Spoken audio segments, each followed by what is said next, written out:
बिस्मिल्लाहिर्रहमानिर्रहीम। अस्सलाम वालेकुम नाजरीन।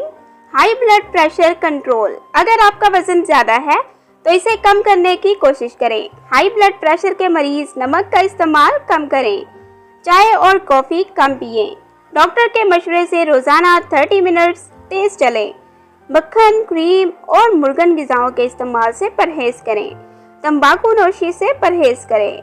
ज़हनी तनाव को कम करने की कोशिश करें। सब्जियों और फलों का इस्तेमाल ज्यादा करें। लहसुन का रस 6 कतरे पानी में मिलाकर पिएं। खाना खाने के बाद लहसुन खाने से खून का दबाव कम हो जाता है। लौकी का रस आधा कप थोड़े से पानी में मिलाकर रोजाना 3 बार पीना चाहिए। केले के तने का रस आधा कप हर रोज पीना मुफीद है। हफ्ते में एक दिन फाका करें। सिर्फ सब्जियों और फलों का रस लेते रहें। सब्जी में टिंडे का इस्तेमाल ज्यादा करें।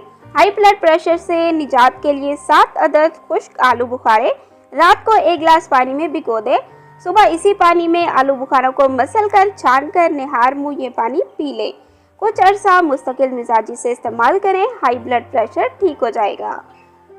Thanks for watching. Please subscribe my channel health.